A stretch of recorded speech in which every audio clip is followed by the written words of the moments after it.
So I will report the chapter 76, holidays and anniversaries. So let's start. The need of guidance in holiday observation should not be spent in flattering after the world, yet joy should not be passed by unnoticed, for this will bring dissatisfaction to the children.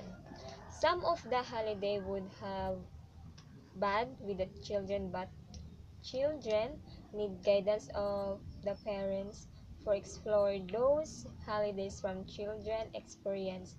Those need not they to experience o para dili siya magdulot o kanang dili kasiyahan sa mga bata. Kay basta mga bata ni more ang para more fun lang para ang sa ilaha. Syempre mga bata man sila, so daghan sila ang mga huna-huna puros landula. So di jud na sila malikayan basta bata di magdula jud na siya. So next, parents study to get up something to take less of more dangerous amusements. Give the children to understand that you have their good and happiness in view. So mga parents buhaton ang tanan para malayo ang mga anak sa mga delikado nga buluhaton sa ilang mga anak. Maong ang mga parents na ilang mga anak ilahang pasidan-an na dili magbuhat og ikapahamak sa ilaha. So sakit po sa parents og nay mahitabo nga dili mayo sila sa anak sa ilahang mga anak. So nagka-care ang mga parents para likay ang mga ilang mga anak sa mga disgrasya. Shall the angel record a day lost?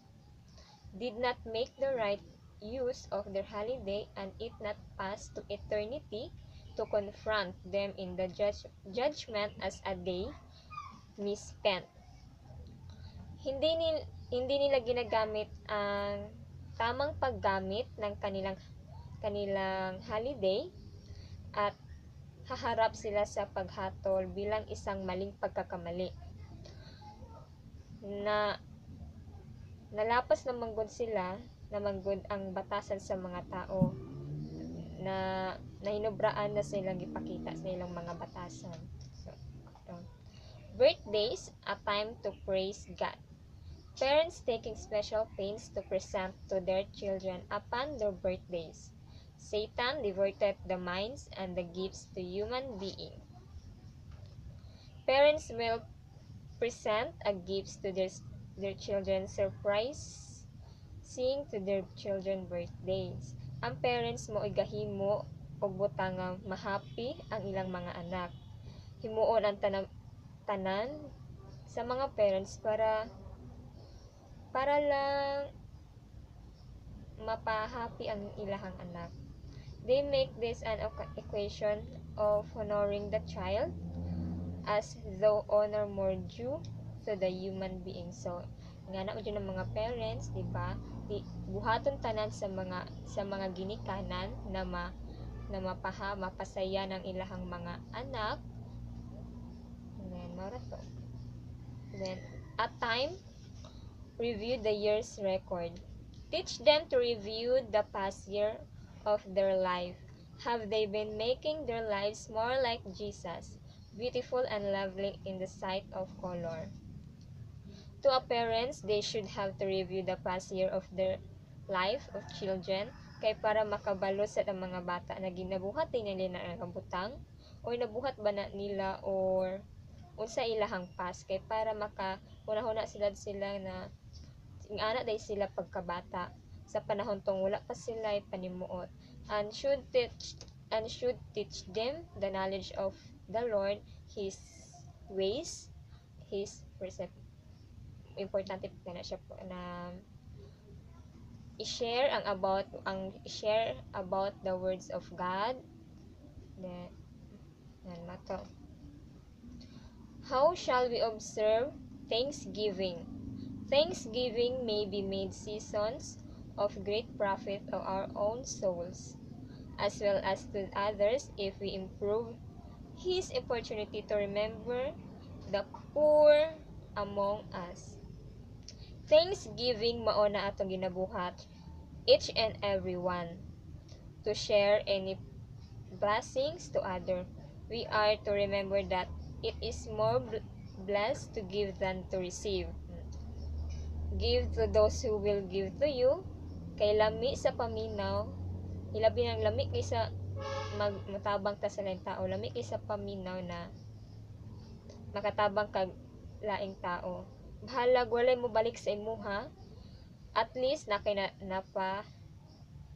napahappy nga tao, diba? Then, a day to give thanks. We ought to be glad and rejoice in God, for He has given us many mercies. Do not let it be perverted, mingled with dross, but let it be what its name implies, giving thanks. All blessings that we receive always nato pasalamatan jud si God. Masig gamay man or madako na blessing, dili jud nato kalimtan na magpasalamat every day. Nausay uban sad nga tao na mao pa gani gihatagan, mao pa magsuko-suko kana tagaan na gani kana mao pa magyaw-yaw kay gamay lang ang gihatag, kay mao lang na ang kanang gihatag. So ko unsa pa man na ang kadako o kagamay sa gihatag nga blessings, magpasalamat gihapon tag at least naigamay makatabang. Why not holidays unto God? Would it not be well for us to observe holiday unto God when we could revive in our minds the memory of this with us? In these days, ang mga tao karon grabe na kayo kabadlungon basta't nay occasion, nay mga holidays. Men become engrossed with games, with horse races, with gambling, smoking, and drunkenness. Nakalimtan na sa mga taong ang dapat na dili day buhaton o dapat maglikay sa mga ingana. The world has many holidays and men become engrossed with games, with horse and races, with gambling, smoking, and drunkenness. Holidays afford an opportunity for missionary service. We want men in the church who have ability to develop in the line of organizing and giving practical work. We would have time to serve in the church. Imbis na gabuhat ta o dilig maayo na ikadaot sa sarili, ihatag na lang nato ang oras sa simbahan, sa church. Mutabang sa mga buluhaton, sulod sa simbahan. It will not be possible for all to give their whole time to the work. Then mao to. Thank you.